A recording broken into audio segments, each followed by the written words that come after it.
Hello everyone, Zelrant here, and while streaming yesterday, as well as what I've seen in Discord in some discussions right now, for Girls Frontline 2 is relating to how easy the game is in its current state, and what kind of should be done to improve it, and at least giving some challenge to some of the content. Because right now, one of the big things when we're talking about new characters like Florence coming out is, holy crap, Hydra team's going to have a crazy amount of damage with how great Springfield is, Tololo is, Nikita, and now Florence.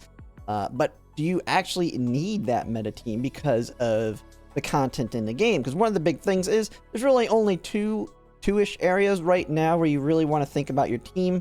You have the first one, which is that endgame mode, where it's not too hard until you get to the last one. It's kind of like the MOC, if you want to compare it to Honkai Star Rail, of Girls Frontline, where you do some content, and then you get to the 10th difficulty, where then after you beat that, you can add modifiers to the boss, all the way up to like 40 points worth of modifiers that like add more HP, damage, and all that to the boss, and then debuffing your own team. That's kind of our hardest difficulty in the game right now, alongside Gunsmoke Frontline, where you want to field 2, or if you actually do you pay for the extra hit, 3 teams you need field for that.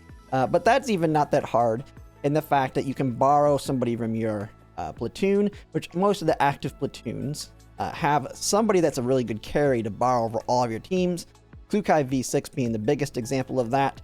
You just can borrow that for every single one of them, and even if you auto it, generally you're going to get around 4,000 plus points, which is all platoons really need to get all of the rewards in Gunsmoke Frontline. So even that's not considered that challenging. So one of the things I had mentioned is they are starting to look to implement new challenges into the game, and that's what I thought we'd kind of look at here. They did have a post this morning on all the stuff coming out with the release tomorrow on CN.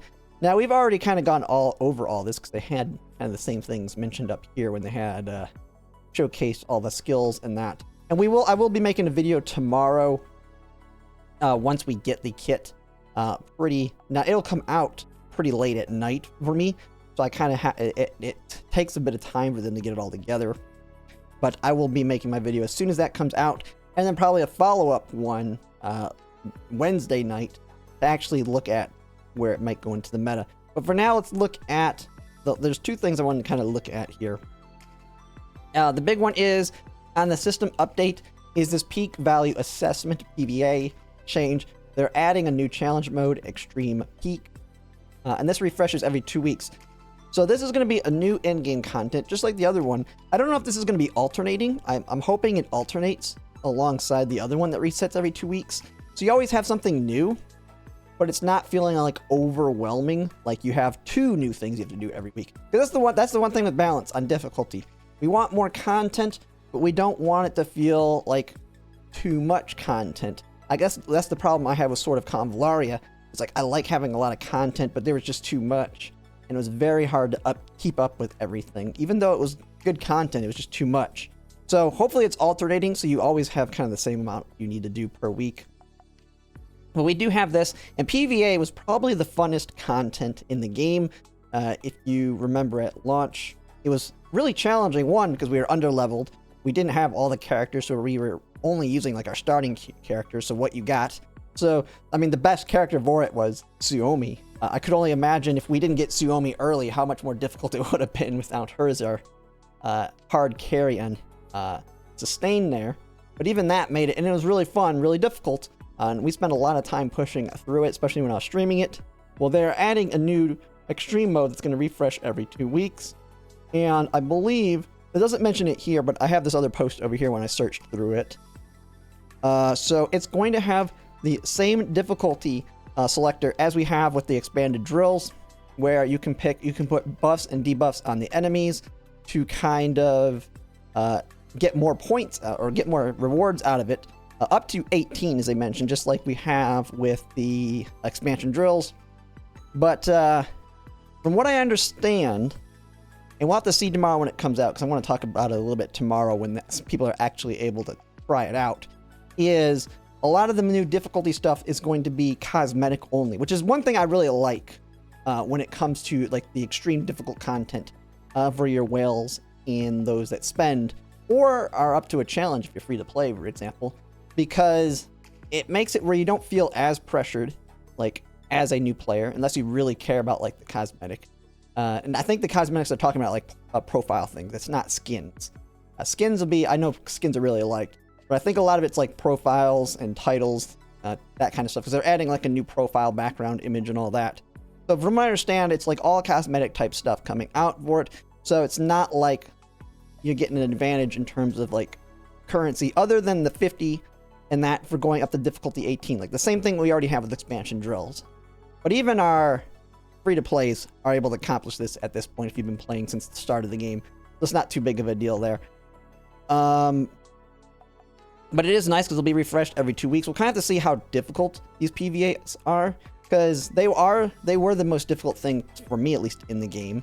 Up until, like, I didn't even finish PVA until Klukai came out, and she kind of carried me through it on the last ones. So I'm wondering if they're going to have stuff in there that makes it where you can't just use Klukai to clear through all of it. There was, like, one of them where Klukai couldn't carry you because it did a reflect damage or some sort of technique against Klukai. So if she killed everything, or she hit everything, the reflected damage or the counterattack that they did would insta-kill Klukai. So they could very well have that kind of stuff in there. But it'll be nice to have a new endgame, so we'll have to see how difficult it actually gets. So we'll have that. But then the other one, I don't know why I don't mention it. I didn't see it mentioned here, but it is mentioned over here on the right, on the previous one. This is one of the first things that came out with Floant, I believe, in their summary. Let's see. Okay, yeah, EX mode will be buffed. More buffs to enemies, more debuffs to your dolls. And so EX mode is like the new difficulty that's coming out. And from what I understand, it's going to be paired along with the event. Because that's the biggest thing I think one person mentioned too, was the event, story, and all that. You don't have to try at all. You don't even have to try in hard mode. You literally just go in, watch the story. If you care about the story, you watch the story. And then the fight starts, and the fight's like a minute, if even that. Especially if you have a Klukai. Your Klukai just goes in, kills everything, it's done, back to story. And so, I mean, it's like an hour and a half plus of content, but it's mostly all just watching story and not actually doing the gameplay. So hopefully this new mode will add that, and they'll have new cosmetics with that. And they're like reworking other things like phase breakthrough. And they've actually are bringing back, like, the other thing they're adding is past stuff is coming back. So it's not exactly difficult content, but it's just they're bringing in stuff that we've already had that were like temporary events are coming back as, I believe, permanent, where if you can try old past stuffs. I think this is something that's really nice about Nikkei, was they've actually like brought back mini games that they've had, and you can just play them in game because they're just really good. And some people may like that, like with their mini game for like Vampire Survivors or whatever they call it in the game. In that, so we'll kind of have to see there.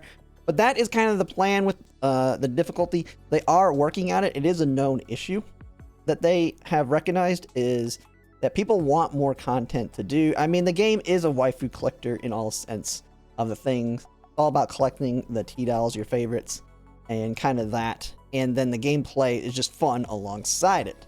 So it's kind of got the mix of that. But they are recognizing that people want more, and that is they are working actively on that. And they have even more stuff that are coming out as well. So we'll kind of have to see with that. But I just thought I'd make a quick video just to discuss that. Because I originally was going to make a video on everything on EX mode. But I was mistaken in thinking that it was already available. But it's actually coming with this patch from what I've seen discussed in the Discord. So we actually should have some more information tomorrow. As well as the people that actually have access to the CN server will be able to showcase it, and then we can kind of talk about that. And it might help with determining your poll priorities in the future, because I think there's dolls in this game that are low priority simply because you don't need their mechanics. CC type stuff being one of the big ones, and that's like your ice and electric are the two big ones where they have the CC mechanics more in tune with their kits versus the more damage dealing ones like burn. So we'll just kind of have to see when the new content comes out. But yeah, that's pretty much it. That's what I kind of wanted to bring up here. Tomorrow, Floance will be coming out. We'll know her entire kit, and we'll discuss it then. But for now, that's pretty much it. If you like my content, if you could like, comment, and subscribe, it really helps. And thanks for watching.